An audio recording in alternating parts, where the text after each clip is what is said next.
हे तुलसी मैया, हम शहर से गांव 2 दिन के लिए आ तो गए, लेकिन हमार मन में अभी भी बहुत सारी चिंताएं डेरा जमाए बैठी हैं। पिंकू हमार छोटा भाई है, लेकिन कभी कभी बातें हमसे भी ज्यादा समझदारी वाला कर जाता है। वो किस बात पर भरोसा करे हम? जो पिंकू उस दिन हमें कह रहा था, जो वो डॉक्टर साहब के बारे में सोचता है, या फिर उस बात पर जो हम डॉक्टर साहब के बारे में जानते हैं, जो वो खुद ही हमें बताए हैं। उस रात चोरी बाजार में आप ही ने किया ना एक्सीडेंट? हाँ। बस एक दुविधा का हल कर दीजिए ना, क्योंकि सच कहे तो हमारा दिल भी ये मानने को राजी ना है कि डॉक्टर साहब ऐसा कुछ कभी कर सकते हैं। लेकिन अगर ऐसा है तो फिर इतना बड़ा इल्जाम वो अपने पर का ले लिए? ये क्या समस्या है? हमको समझ में नहीं आ रहा। इसका समाधान कर दीजिए ना। बाकी अब हमार बाबूजी और पढ़ैया, ये सब तो हमार प्रार्थना में फिक्स ही है, उसका ध्यान रख लीजिए। और हमार जो दूसरा परिवार है ना, रजावत खानदान, उन सब का भी ध्यान रखिएगा।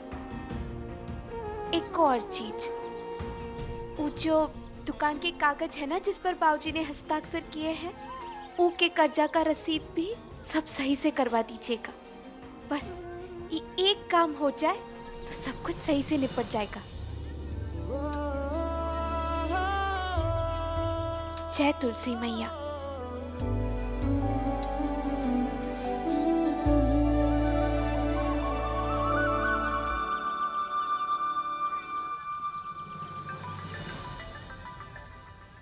मेरा फोन।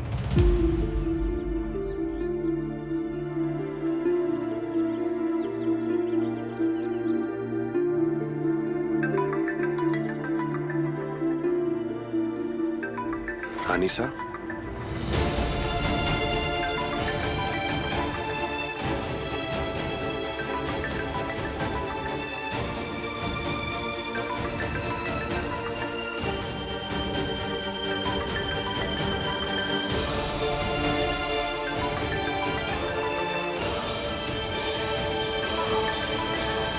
रानी के साथ जाओ, उसे गांव छोड़ाओ, हमेशा हमेशा के लिए। उम्मीद करते हैं वीर कि इस बार जो हमने कहा है तुम वही करोगे। रानी साहब फिर से वही सवाल करेंगे, क्या जवाब दूंगा उन्हें? डॉक्टर साहब, आप चाय अभी पियेंगे कि नहाने के बाद? क्या है? चाय कब पूछ रहे हैं? आप इतना गुस्सा काहे कर रहे हैं? क्या चाय? बिजी हूं ना मैं। किससे बात कर रहा हूं, क्या कर रहा हूं, देखना चाहिए ना आपको। ये जो गांव आने के बाद जबरदस्ती मेरी बीवी बने जा रही हैं आप, और ये ख्याल रखने का जो नाटक कर रही हैं आप, इससे इरिटेट होने लगा हूं मैं।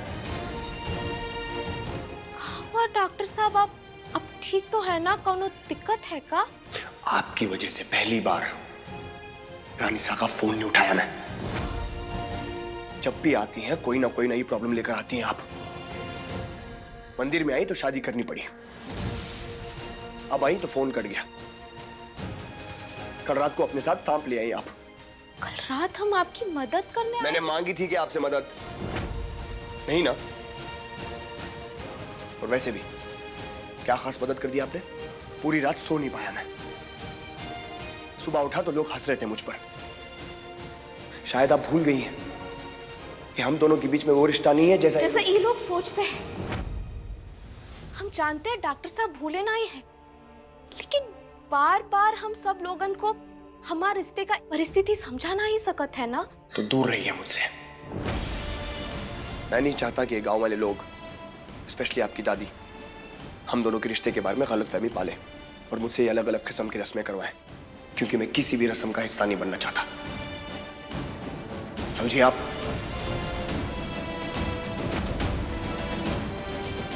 ऐसे क्या देख रही हैं आप? चाहिए अपना काम कीजिए। लीव। हम जा रहे हैं।